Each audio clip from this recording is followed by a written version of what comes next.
You know, it was just about time somebody in Hollyweird decided to dress down everybody and say, you guys, you're not who I want to be near to. I'm not going to your award shows. I'm not supporting all of your crazy causes. And guess who it is that's telling all the wokies, nopies, I'm not coming back? Well, we'll tell you on the other side, but let's just say he is a man of not mystery. He's a man of legendary success, and he's winning streaming every single day.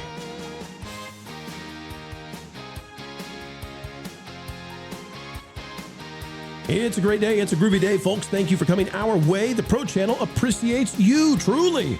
It's an attitude of gratitude we have every single time you decide to spend time with us. Today, we're talking about Taylor Sheridan, the guy behind Yellowstone, the guy behind Tulsa King. He is bringing in viewers, and he is essentially saying, hey, Hollywood, I don't want to be anywhere near you. It's yet another sign of the end of woke, perhaps. But don't poke that bear. The celebrities, they don't care to be called names. All right, folks, take a look at this. Taylor Sheridan is blasting Access Media critics and Hollywood executives. Blank them. Honestly, this is being carried by Geeks and Gamers. Marvin Montenaro writing this. Marvin, this is really, let's just say Taylor is not a fan of so much that's happening in Hollywood. Yeah. Of course, he's the king of Tulsa. He's the man behind Yellowstone. He's going after Marvel, and some of these quotes are just incredible that he says. I'll read a little bit of the article, but take a look at this. He says, quote, I knew when I started writing, I wanted to simply not do what everyone else was doing. What everyone else was doing was taking shortcuts, essentially breaking all the very basic fundamental rules of storytelling because they couldn't figure out their story. With a movie, you're supposed to show me what's happening. The camera is supposed to move the story. The dialogue is supposed to tell me how the people in this world feel about what's happening or what they hope to do or what they wish they hadn't done or had done. Goes on to criticize Marvel and a bunch of other big names. And the key here, I would say, is Taylor Sheridan says he doesn't care about the access media, the critic system, all this stuff, the fluff and stuff we've talked about. Marv, what got into Taylor Sheridan? What's with him dropping all these truth bombs? It's incredible. I think when you reach a level of success as Taylor Sheridan has, you get to a point where you can literally say and do whatever you want, and the studios have to keep hiring you because you are such a commodity. His shows are always major successes. His writing is always top notch. I mean, he's got how many Yellowstone spinoffs in the works right now? I mean, Dutton Ranch is already out, just got picked up for a second season. Tulsa King is doing amazing. They're spinning off into Nola King. There's so much good that Taylor Sheridan has created that he's at the point where he can just be honest. He can be like, I am not going to let Hollywood executives come in and tell me as part of a committee what I can or can't do. One of the quotes that he says, this is not a democracy. This is not a committee. I am in charge and we are going to do what I want to do.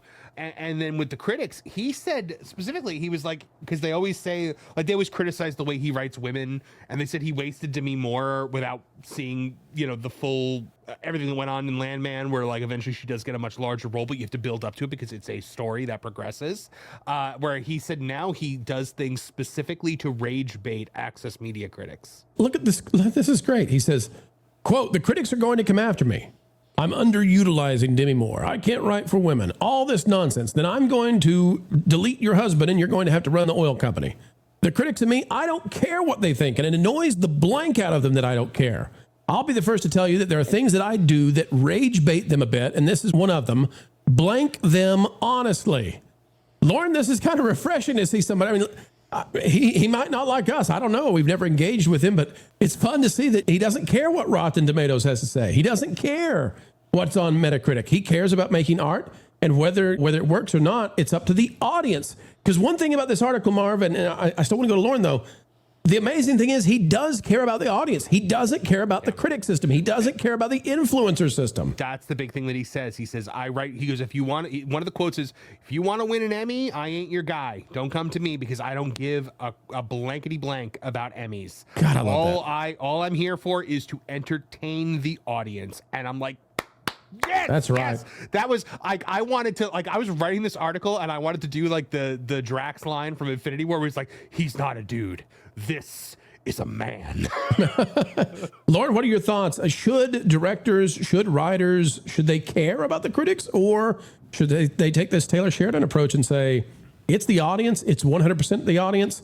And as you weigh in, Lauren, think too about Timothée Chalamet. He kind of said the same thing, and they excoriated him, the Hollywood intelligentsia, at the Oscars. They went after him viciously, had a plastic mold made of his bottom and spanked it on stage just to humiliate him. Yeah, I think Hollywood got fat and lazy by having other funding sources that allowed them to do whatever they wanted for a while. And I think some of those funding sources are no longer available to them. And it left them so weak that they don't really remember that they do require the audience to actually support what they're doing in a normal market. So this is really refreshing coming from this guy, because everything that Hollywood is doing, pushing what they have been doing for the last 10 years, is failing in a quite spectacular way. Supergirl is just the latest example of that.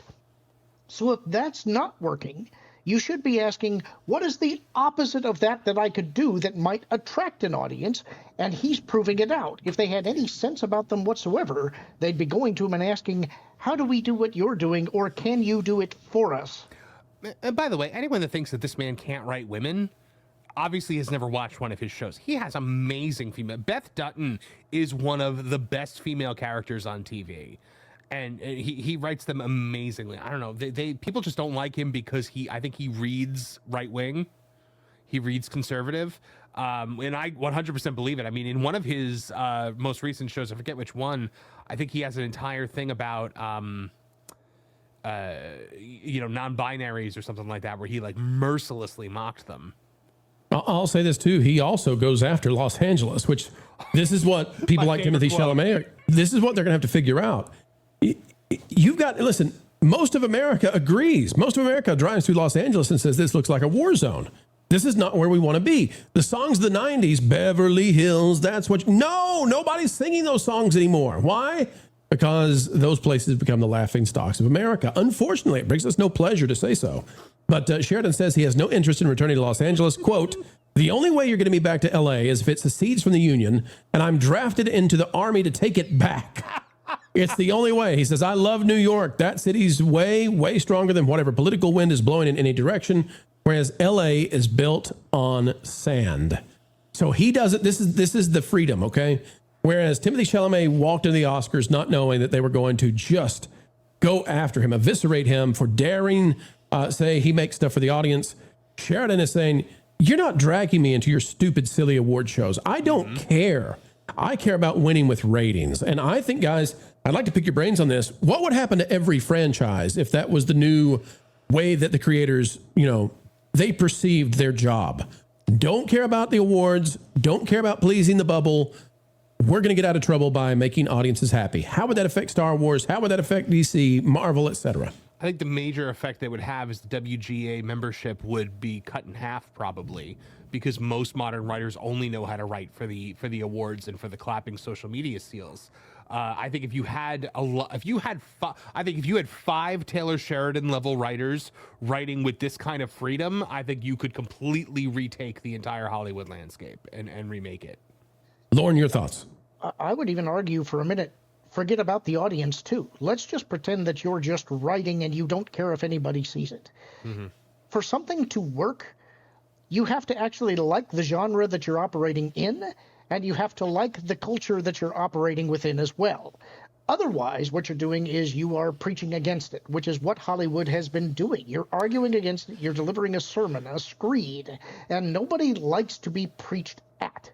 So if you want to be successful in your genre, it helps to actually like it and know a little something about it. Mm-hmm. Well, you also, and I'll push back even a little slightly, because you always have to keep the target audience in mind whenever you make anything, because otherwise it's James Gunn making things for himself.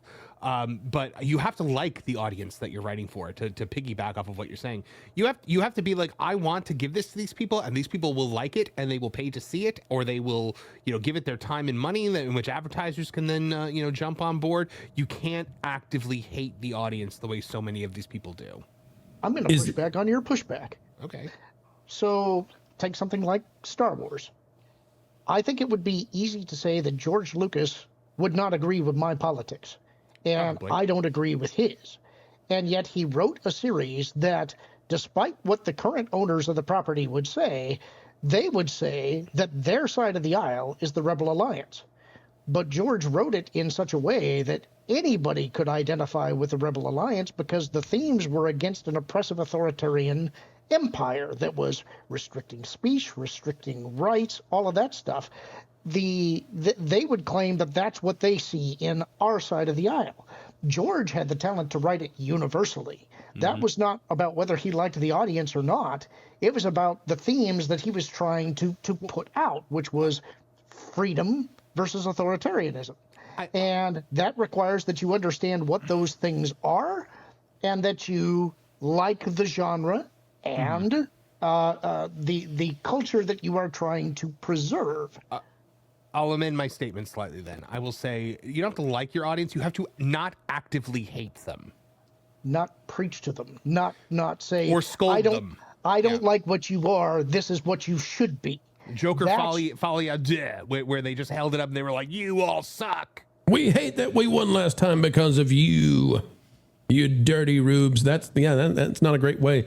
And it's fun to see Taylor Sheridan taking it the other way and saying to the Hollywood types, I don't want to live where you live. I don't want to be around you. I don't have anything to do with you. I just want to win.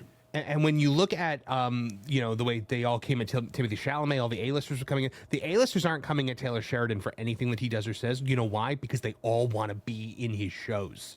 He has had Kevin Costner. He has had Harrison Ford. He has had Helen Mirren, Billy Bob Thornton, Demi Moore. All of these Hollywood A-listers want to be in Taylor Sheridan's shows because they know that they're good. Sylvester Stallone doing TV. When did we ever think we would have a TV series starring Sylvester Stallone? Right. It's a great point. And then you get a jackass like Seth Rogen going out there and saying that he's only made 4 good movies. Oh, yeah, great. You don't want to hear anything about. Yeah, my favorite line. He's made 4 great movies in a single franchise. So I assigned that article to Trevor for That Park Place with the only instruction on the card in our system was roast this pig. And he wrote my favorite line, and I said it to him, and I just said, I effing love you, man. He wrote a quote from Seth Rogen. It says, I don't give a blank about any Rocky movie, the Sausage Party star said. I just said that to Trevor, and I said, I love you, man. And that's, by the way, folks, that's what Taylor Sheridan is trying to get away from. He's trying to avoid the people who are obnoxious, narcissistic, who make a silly, stupid little sausage party CGI film and suddenly think that they're on the same level as a Sly Stallone. No. And you wish you could be Taylor Sheridan. What a joy, what a pleasure, folks, to get to make a video for you. And thank you for watching the entire thing. We could not do this without folks like you. We could not do this without the truly dedicated and those who care about what we have to say. And you can share this out with even more people by clicking that like button, by sharing this out across the social medias, and by doing this one thing, folks, that we don't say enough. Click it and stick it to the algorithms. It is the notification bell. Until the next time we spend time together, folks, keep learning, keep growing, and as always, keep having fun.